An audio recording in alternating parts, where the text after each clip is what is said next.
तो आज हम बात करने वाले हैं उस क्रिप्टो कंपनी की, वजीर एक्स, जिसे मतलब कई लोगों ने तो लगभग मान ही लिया था कि भाई ये खत्म है। हाँ बिल्कुल, ऐसा लग रहा था कि शायद निवेशकों का पैसा तो गया हमेशा के लिए। हाँ, यही धारणा बन गई थी। बोले अब पैसा गया, वापसी की तो कोई मतलब उम्मीद ही नहीं दिख रही थी। बिल्कुल, दूर दूर तक कोई उम्मीद नहीं थी। लेकिन अब कहानी में एक दिलचस्प मोड़ आया है। सिंगापुर हाईकोर्ट ने अभी 17 जुलाई को एक फैसला सुनाया है। हाँ, और इस फैसले ने वो रोक हटा दिए हैं जो 4 जून को वजीर एक्स पर लगी थी। ये तो वाकई काफी चौंकाने वाली बात है। थोड़ा विस्तार से बताएंगी कि कोर्ट ने कहा क्या है और ये जेट्टाई का क्या रोल है इसमें? हाँ देखिए, ये एक अहम डेवलपमेंट है।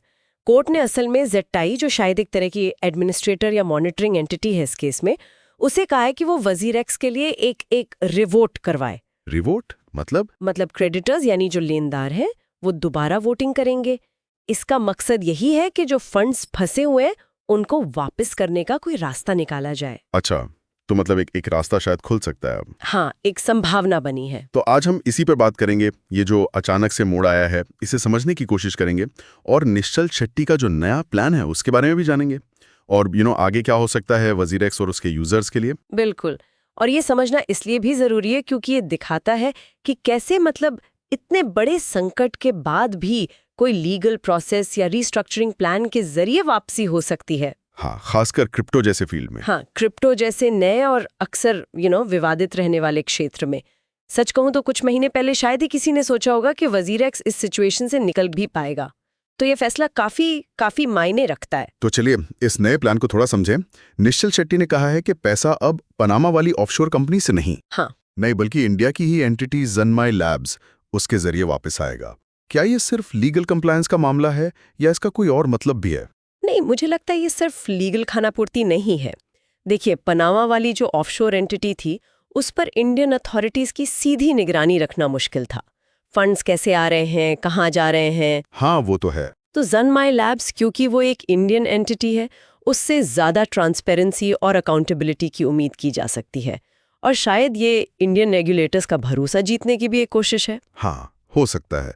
एक सोची समझी स्ट्रेटजी। बिल्कुल, ताकि भविष्य में ऑपरेशंस आसान हो, जो शायद ऑफशोर एंटिटी के साथ उतना मुमकिन नहीं था। और ये रिवोट प्रक्रिया, ये कितनी अहम है? क्या ये सिर्फ एक फॉर्मेलिटी है या इसमें प्लान फेल होने का भी डर है? क्रेडिटर्स को क्या चिंता हो सकती है? नहीं, ये सिर्फ फॉर्मेलिटी तो बिल्कुल नहीं है। ये बहुत ही क्रूशल स्टेज है। यहाँ क्रेडिटर्स जिनके पैसे अटके हैं वो वोट करेंगे कि उन्हें ये वापसी वाला प्लान मंजूर है या नहीं। अच्छा। और जेट्टाई इस वोटिंग को कंडक्ट कराएगी। अगर ज्यादातर क्रेडिटर्स ने प्लान को हाँ कह दिया, तभी वजीर एक्स पर विड्रॉल और ट्रेडिंग दोबारा शुरू हो पाएगी। और उनकी चिंताएं क्या होंगी? जाहिर है, फंड्स की सेफ्टी, पैसा कब तक वापस मिलेगा और जो प्लान बताया जा रहा है वो प्रैक्टिकल है भी या नहीं। यहीं पर पारदर्शिता बहुत जरूरी है। उम्मीद है कि वोट और फैसले बिल्कुल साफ तरीके से रिकॉर्ड होंगे। हाँ, ये पारदर्शिता वाला मुद्दा तो सिर्फ वजीर एक्स का नहीं है, पूरे क्रिप्टो वर्ल्ड में ही ये सवाल उठते रहते हैं। सही कहा। जैसे अभी CoinDCX पर भी कुछ आरोप लगे थे, हालांकि उन्होंने कहा कि पैसा लिथुआनिया नहीं गया, इंडिया में ही है। बिल्कुल, ये एक बड़ा कॉन्टेक्स्ट है। खैर, वजीर एक्स के लिए आगे की राह देखे तो फौरी तौर पर अगला कदम क्या है? क्या लगता है? देखिए, सबसे पहले तो जेट्टाई इस रिवोट की तारीख तय करेगी, फिर क्रेडिटर्स वोट करेंगे। अगर क्रेडिटर्स प्लान मान लेते हैं तो सुनने में आ रहा है कि शायद कुछ हफ्तों में वजीर एक्स फिर से काम करना शुरू कर सकता है और फंड्स मिलने शुरू हो सकते हैं। हाँ, फंड्स का डिस्ट्रीब्यूशन भी शुरू हो सकता है, लेकिन ये सब कुछ क्रेडिटर्स के हाँ कहने पर ही निर्भर करता है। मतलब वो अगर सब सही रहा वाली बात है यहाँ पर। तो संक्षेप में कहें तो सिंगापुर कोर्ट के फैसले से जेट्टाई को हरी झंडी मिली है कि वो क्रेडिटर्स से वोटिंग करवाए। हाँ, और अगर वोट कामयाब रहा तो ज़ेनमाई लैब्स के जरिए पैसा वापस आने का एक रास्ता खुल सकता है। बिल्कुल सही। अगले कुछ हफ्ते बहुत अहम होने वाले हैं। सबकी नजरें क्रेडिटर्स के फैसले पर होंगी। वापसी का एक रास्ता दिखा तो है, पर वो कंडीशनल है, मंजिल अभी बाकी है। और इससे एक बड़ा सवाल ये भी उठता है कि ये जो पूरी कोशिश है वापसी की, लीगल प्रोसेस और रीस्ट्रक्चरिंग प्लान के जरिए, हाँ, ये भारत जैसे एक खास रेगुलेटरी माहौल में काम करे क्रिप्टो प्लेटफॉर्म्स के बारे में क्या बताता है? उनकी फ्लेक्सिबिलिटी, उनकी अडेप्टेबिलिटी या चुनौतियों से वो कैसे निपटते हैं, इसके बारे में क्या संकेत मिलते हैं? ये वाकई देखने वाली बात होगी। हाँ, ये देखना दिलचस्प होगा कि इस तरह के डेवलपमेंट्स भारत में क्रिप्टो के भविष्य पर क्या असर डालते हैं। नमस्कार, आज हम वजीरेक्स एक्सचेंज से जुड़ी एक काफी अहम खबर पर बात करने वाले हैं हाँ बिल्कुल, सिंगापुर हाई कोर्ट का एक नया फैसला आया है। और इसका असर वजीरेक्स और उसके जो यूजर्स हैं उन पर काफी बड़ा पड़ सकता है। सही कहा। हमारे पास जो जानकारी है वो एक ताज़ा रिपोर्ट और वजीरेक्स इंडिया के अपने ट्वीट पर आधारित है। तो आज हम इसी को समझने की कोशिश करेंगे कि ये जो फैसला है इसका मतलब क्या है असल में, और वजीरेक्स का आगे क्या होगा। हाँ, तो सबसे पहले जो मेन खबर है वो ये कि सिंगापुर हाई कोर्ट ने अपना 4 जून 2025 वाला एक ऑर्डर उसे पलट दिया है। अच्छा, ये तो वजीरेक्स की जो पेरेंट कंपनी है ज़ेटाई, उनके लिए तो बड़ी राहत की बात हुई। बिल्कुल, बहुत बड़ी राहत, क्योंकि कोर्ट ने अब ज़ेटाई को एक रिवाइज्ड स्कीम ऑफ अरेंजमेंट यानी बकाया चुकाने की एक नई संशोधित योजना, उस पर क्रेडिटर्स के बीच फिर से वोटिंग कराने की इजाजत दे दी है। क्रेडिटर्स यानी वो लोग जिनका पैसा फंसा हुआ है ना? हाँ, वही निवेशक।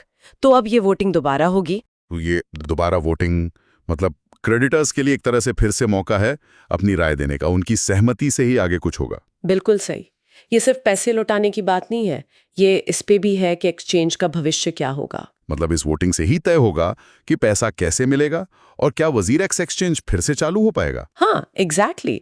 ज़ेटाई और क्रेडिटर्स दोनों के लिए एक समाधान ढूंढने का एक कह सकते हैं नया मौका है। जाहिर है ये सब क्रेडिटर्स के भरोसे पे ही निर्भर करेगा। और ऐसा लग रहा है कोर्ट भी शायद कोई प्रैक्टिकल हल निकालने में मदद कर रहा है, क्योंकि उन्होंने ज़ेटाई को योजना लागू करने के लिए 2 महीने का एक्स्ट्रा टाइम भी दिया है, लीगल मोहलत। हाँ, ये मोहलत जरूरी भी थी। इससे ज़ेटाई को योजना को ठीक से बनाने और शायद क्रेडिटर्स के साथ बातचीत करने का थोड़ा और वक्त मिलेगा। हाँ, पर ये टाइम तो मिला है, लेकिन ज़ेटाई पर प्रेशर भी रहेगा कि वो ऐसी योजना लाएं जिसे क्रेडिटर्स माने भी। पिछली बार की देरी को देखते हुए तो जरूर। निश्चित रूप से पिछली बार का अनुभव देखते हुए इस बार उन्हें ज्यादा पुख्ता योजना लानी होगी। अच्छा, वजीरेक्स इंडिया के ट्वीट में एक और बात थी, जन्माय लैब्स को लेके। उनकी जो भारतीय कंपनी है, हाँ, वो सीधे तौर पर शामिल होगी ऐसा कहा है। इससे क्या फर्क पड़ेगा? ये एक अहम पॉइंट है। ज़ेनमाई लैब्स का सीधा शामिल होना मतलब भारत में फंड बांटने का जो प्रोसेस है वो शायद आसान हो जाए। अच्छा, और ये भी हो सकता है कि ये भारतीय बाजार में दोबारा भरोसा बनाने की एक कोशिश हो, एक तरह से लोकल अकाउंटेबिलिटी दिखाने की। Local accountability. तो मतलब अगर क्रेडिटर्स इस नई स्कीम के हक में वोट कर देते हैं, हाँ, तो क्या हम उम्मीद करें कि वजीरेक्स जल्दी ही फिर से काम करना शुरू कर देगा? हाँ, संभावना तो यही लग रही है। ये तो उन हजारों यूजर्स के लिए बहुत बड़ी खबर होगी जो महीनों से अपने फंड्स का इंतजार कर रहे हैं। बिल्कुल, रिपोर्ट तो यही कह रही है कि अगर वोटिंग कामयाब रहती है तो वजीरेक्स कुछ ही हफ्तों में विड्रॉवल, ट्रेडिंग और जो रीएम्बर्समेंट वगैरह है वो सब शुरू कर सकता है। कुछ हफ्तों में? ये तो वाकई बड़ी राहत होगी। हाँ, बहुत बड़ी राहत। अच्छा, ये सब तो चल ही रहा है, लेकिन इस बीच वजीरेक्स का CoinTCX के साथ भी तो एक विवाद चल रहा था। हाँ, वो मामला भी है। वजीरेक्स ने आरोप लगाया था कि फंड्स लिथुआनिया भेजे गए। CoinTCX ने मना किया था। हाँ, CoinTCX ने उसका खंडन किया था। उनका कहना है कि फंड्स भारत में ही सुरक्षित हैं। और यहाँ ही साफ कह देना जरूरी है कि हम सिर्फ वो बता रहे हैं जो सूत्रों में कहा गया है, हम किसी का पक्ष नहीं ले रहे। सही बात है, जानकारी देना ही हमारा काम है। पर ऐसे विवादों से ओवरऑल एक्सचेंजों पर भरोसे पर असर तो पड़ता है। बिल्कुल। तो कुल मिलाकर देखें तो सिंगापुर कोर्ट का ये जो फैसला है वो वजीरेक्स यूजर्स के लिए एक उम्मीद तो लेकर आया है। हाँ, उम्मीद की किरण तो है। अब सब कुछ इस बात पर टिका है कि क्रेडिटर्स की दोबारा वोटिंग में क्या होता है। नतीजे का इंतजार रहेगा। बिल्कुल। और ये हमें एक जरूरी सवाल पर भी सोचने को मजबूर करता है। क्या? कि अगर मान लीजिए वजीरेक्स सफलतापूर्वक वापसी कर देता है, तो इस पूरे एपिसोड से, इस पूरी घटना से भारत में क्रिप्टो एक्सचेंजों के ऑपरेशंस, उनकी ट्रांसपेरेंसी और सबसे जरूरी यूजर की सुरक्षा, इसको लेकर भविष्य के लिए क्या सबक सीखे जा सकते हैं? ये सोचने वाली बात है। भविष्य के रेगुलेशन और यूजर सेफ्टी के लिए क्या लर्निंग्स हैं? हाँ, इस पर आगे विचार करना चाहिए।